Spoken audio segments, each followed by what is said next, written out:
Anything you want to say? No. Okay. Say something. Well,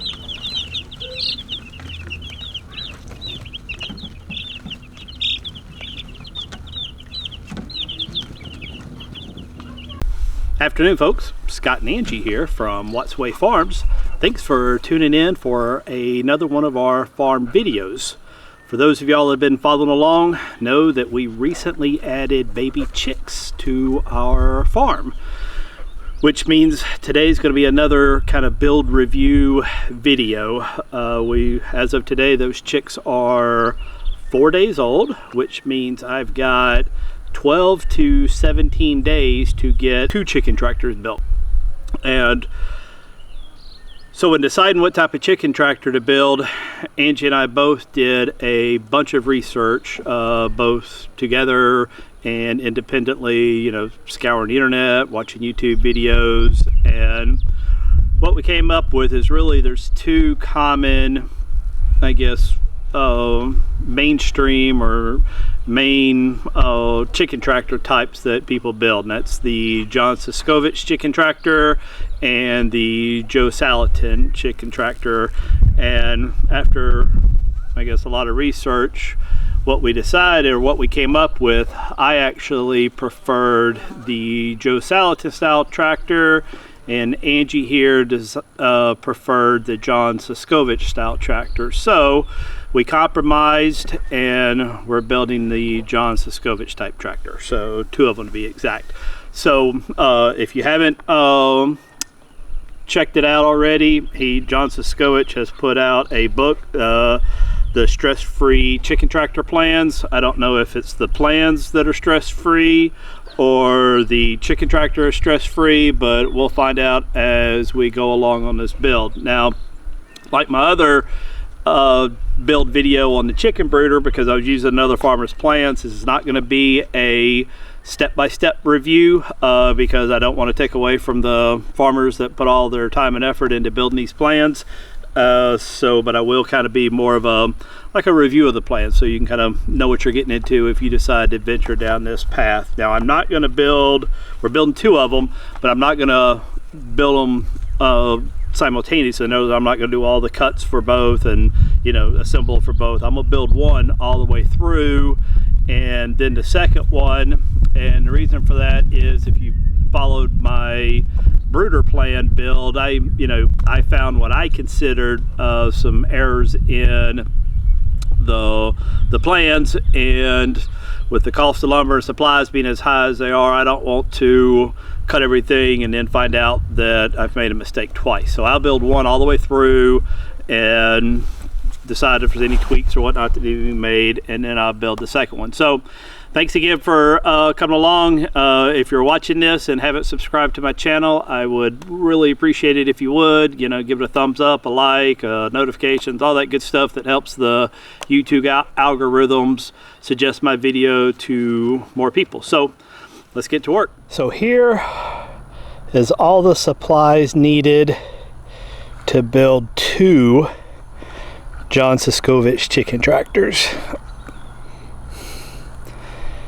Now, his book does a really good job of laying out exactly what is needed, both in supplies and tools. It's basically a handful of 2x4s of various lengths, some 1x4s, some hardware cloth, some chicken wire, some conduit, tarps, and then screws, bolts, and other accessories. Now, I can say he also puts a good list of all the tools that you need to build.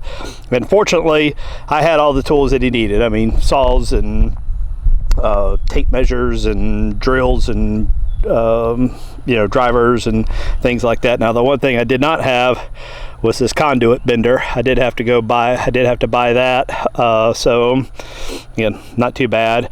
But I can say I've seen a few of these other kind of build videos of his tractors, and people shared the cost of the supplies, and it's surprising to me every time I go to the store, the state of the world with pricing in April of 2022.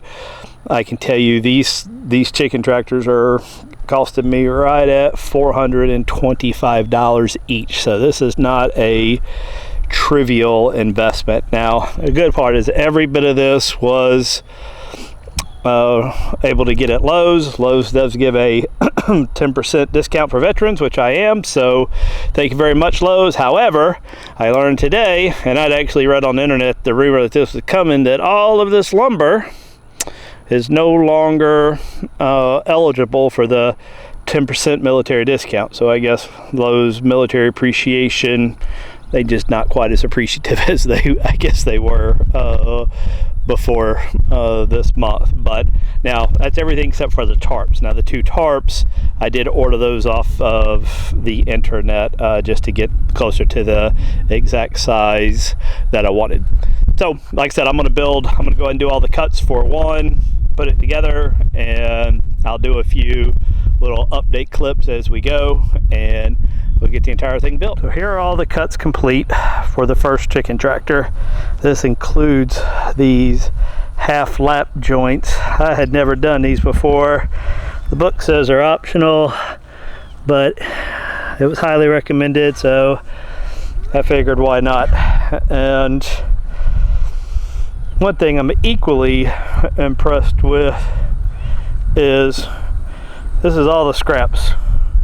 That's it. All of the lumber and the cuts only created that much scraps, which is something I've always been keen on, is trying to maximize the use of the wood, minimize scraps, but especially in today's day and age when lumber is just so freaking expensive, I appreciate that very much, the time he put into making sure that all lumber's maximized. Now, since I had never done these half lap joints, I did practice a bit. You can see all my cut marks maybe on the scrap wood, but scrap wood was perfect for that. So now it's time to lay it out and start assembling it. All right, so here's all the cut pieces all laid out and the way they're gonna go. Doesn't look too terribly bad. For the next step, we'll glue the joints and then screw it all together. As the sun drops below the trees there in the horizon, it's time to call it quits for the day.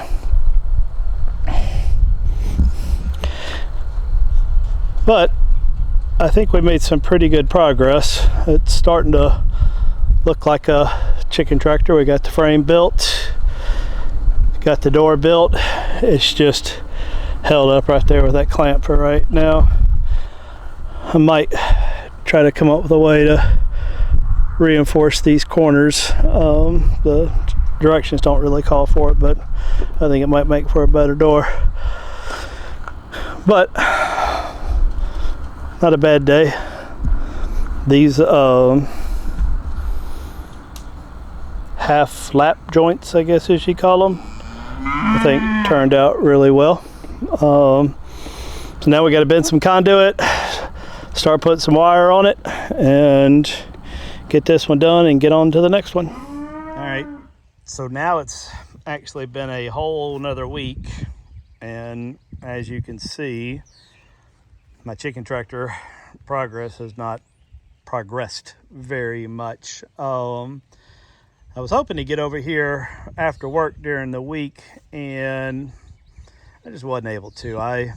As I've mentioned in a few other videos, I still have a day job, and I'm very fortunate that it's a remote job, work from home, and pretty flexible as a result. But some weeks are better than others, and this last week was just a crazy busy week.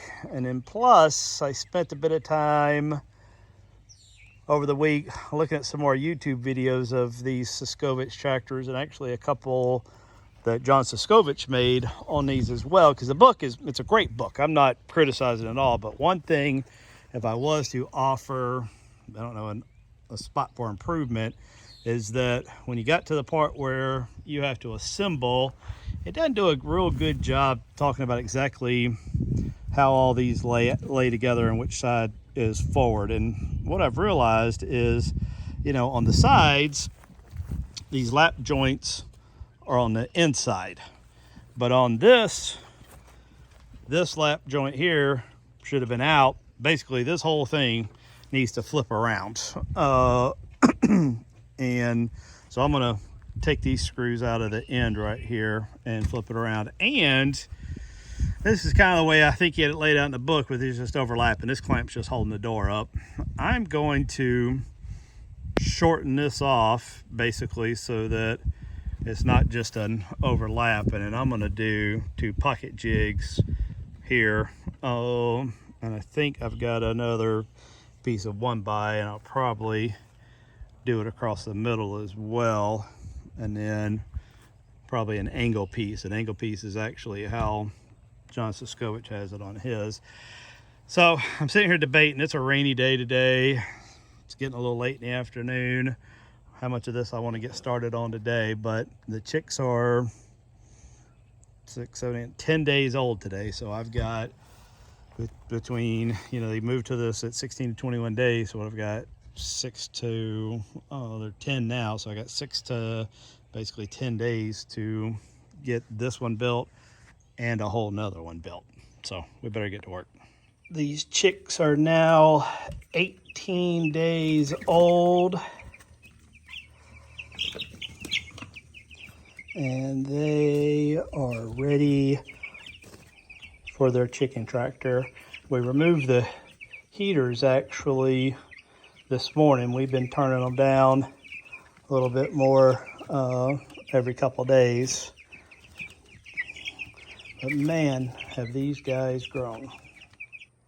Okay, so here is the finished product. 2 chicken tractors. And I will have to say, they definitely took a bit longer than I anticipated, but I am very pleased with how they turned out. I followed the plans almost verbatim. I made very few adjustments or modifications. The 2 real main modifications I made on this second one down here on the corner, I cut that at an angle to kind of make it like a skid. So this first one, it's actually been finished except for the feeder in the water for a few days now, and I found already that moving it, that corner right there catches. And I took a section of just white flexible water pipe, is all it is, a 1-inch pipe,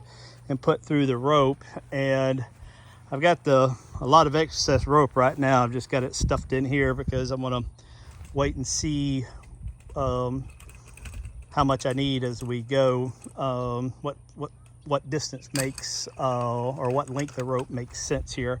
And then I've also, one modification I did, now it's next to impossible to find a 10x14 tarp. I did find some, but they were, for the cost of both of these 10x15s was less than the cost of one 10x14. So I went with the 10x15. But one thing I did was I went and picked up 2 extra pieces of conduit, and basically at the end of this, just with the grommets, just put zip ties through it. And then I basically just got a coupling and took the screw out of one end. And now I can roll this up and then just use these little bungees to hold it up. I can leave it all the way down, and that piece of conduit will help hold it to the ground. But down here in southwestern Alabama, it gets terribly hot, and to begin with, we may put these down, but when it's 90, 100 degrees here in the middle of summer, they're going to want all the ventilation they can get. And now another change that I did, if you follow the cut sheet in the plans exactly, what you end up with is these boards overlap each other. And what I did was I used my pocket hole jig and basically attached them, and then I put one across the middle, and I just used some scrap 1x to cut these angles. Makes for a really good door. For the feeder, I pretty much did exactly as it said, and that's a 4-inch PVC just hanging. I just tied it off with rope so that with a couple half hitches so that I can raise and lower it as the chickies get bigger. And another change I did, this book talked about using chicken nipples or the little water nipples, and then he even mentions that when it gets hot and that these Cornish Cross breeds are kind of the dumb variety, and as such he ends up putting a pan of water in there as well to make sure they get enough water. And I'd read a lot of reviews that said those chicken nipples, they just don't put out enough water. So I went with, they cost a little more, but were these little autofill watering cups, and I think that's going to work better with 5-gallon bucket. That way it can be filled from the outside, but everything's hanging, so it should make the daily moves a bit easier. So like I said, we'll probably move the chicks out tomorrow. It's supposed to be sunny for the next several days, so they'll probably, these are going to go over to the pasture way over there on the other side of the shed where the cows just were, and begin their rotation. Now, as I said a second ago, these definitely took a bit longer to build than I expected. Now this one, you know, we were working on it on the weekends and a little bit in the evenings, but I pretty much dedicated yesterday and today to this one, and all total, you're looking at about 24 man hours, or I should say person hours, to build that from beginning to end. And I say, because I worked on it all day yesterday, all day today, and then Mrs. Wattsway Farms helped out for about half a day on this yesterday. So again, all in all, again, very pleased with the way these turned out, and look forward to getting some chickens in here and seeing how they do. So thanks for tuning in. Hope you found something useful in this video. If you did, give me a comment and a thumbs up. I'd appreciate a subscribe. Follow along for more. See you soon. Bye.